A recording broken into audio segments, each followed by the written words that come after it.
All right, so 112 is still Unit 1 at this particular point. We talked about Columbus, we talked about Cortez, we talked about conquistadors coming to the New World, and you have to remember that the New World already has a civilization. There's already groups of people living there. That habitation by man, even in Central America, it goes back, several 100,000 years. They're still discussing exactly how old it is, but the thing is the difference is that again, I mentioned that they're stuck in the Neolithic age. They haven't transferred to the Iron Age. It's not that they don't know metallurgy. It's just that they haven't found a use for it when it comes to weapons. They haven't found the mixture of steel that Europe has, or the usefulness for it at this particular point. What you do get is you do get several existing civilizations, and so I wanted to run through them real quick. It starts with the Olmec Civilization. They're kind of the mother, the root civilization for Central America. We know that they're pretty well founded. We know they're a trade organization. We know they're a trade empire. We know that they're pretty vast, that throughout the Mexican part of Central America into the cusp of the peninsula towards the Yucatan, towards Guatemala. We know that they have trading settlements on both the East Coast and the West Coast. We know that they are trading. We have found Olmec artifacts as far up into North America as St. Louis, up around Cahokia, right? And Cahokia is a huge mound building civilization in North America. The Olmecs are going to trade. They're going to sculpt. They're going to build. They're going to engineer. They're also going to fall. There's enemies that they're falling to, and they'll be replaced by the Toltecs. And the Toltecs are going to be more small pockets. They're not going to be the great grand empire civilization. They're going to be small pockets of trade settlements that are left. But simultaneously, what will happen to the south and to the east is you're going to see the rise of the Maya. And the Maya are going to be important because they're going to be an empire. That they've largely been underestimated for the last few years, but because of LIDAR, light emitting radar, pardon me, we've discovered that what we thought were a couple of small Mayan cities are actually almost a megapolis. They estimate that the Mayan complex city that they found is up to 250 miles long and extends farther into the peninsula than they thought it did. That they do feats of engineering, they do feats of pyramid building, that they have science, that they create a calendar that's good for a couple of thousand years after they fall. That they have religious rites, that they're using again the same kind of stone and wood weaponry that we talked about before.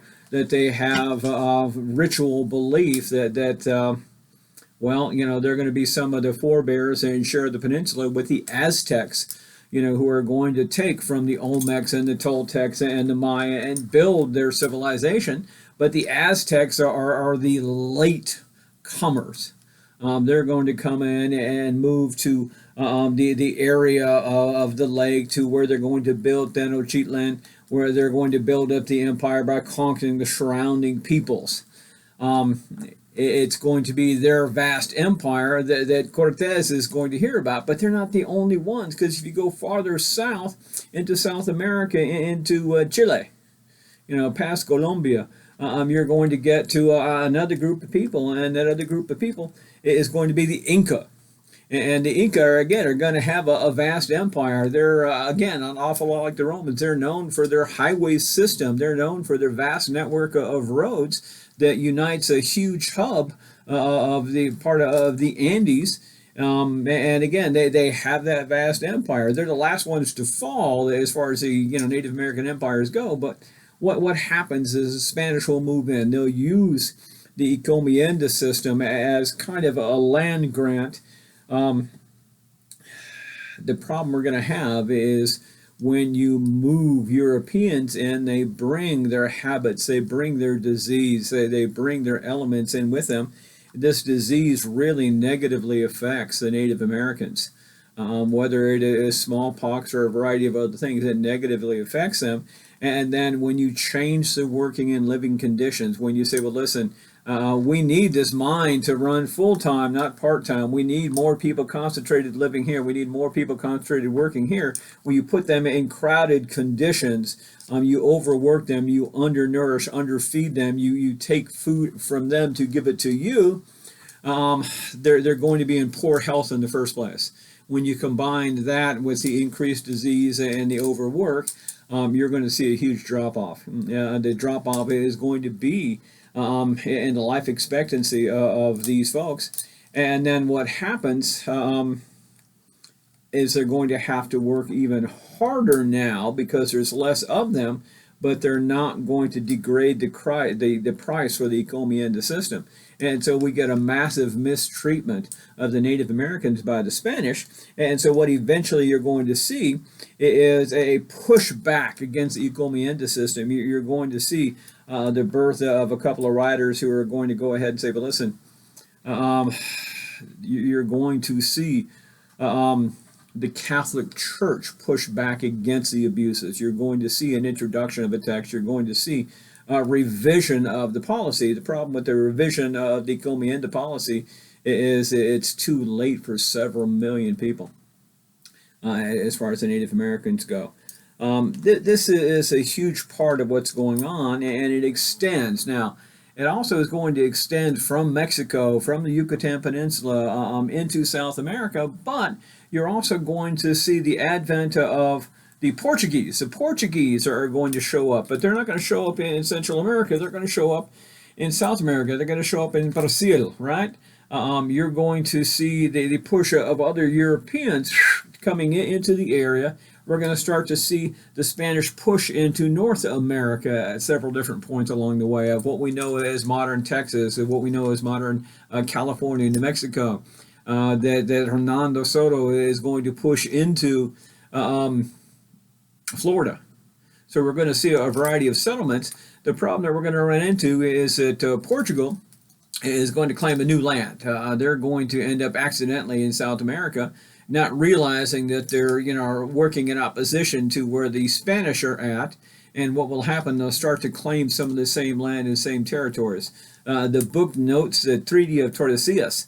And the Treaty of Tordesillas is important about this because what that will be is both parties will appeal to the Pope. Both parties are Catholic, and so what they're going to do is appeal to the Pope, and the Pope is going to make a ruling. He's going to issue a papal bull, an edict, and that papal bull is going to be the Treaty of Tordesillas, which says, hey, listen, I'm going to draw this line, and this line firmly divides the New World.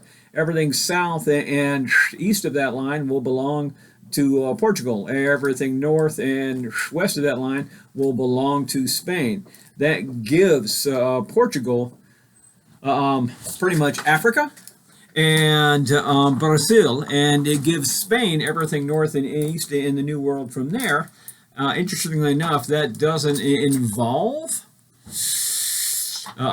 any English claims. It doesn't involve any German claims, any Dutch claims, anything else. It's just going to divide that new world between Spain and Portugal, those faithful Catholic servants, because one of the other things we're going to see start to pop up at this time is we're going to see the Reformation really start to take place, and we're going to see the struggles that are going to be happening with that, because we're going to see that start to push colonization from Europe into the New World.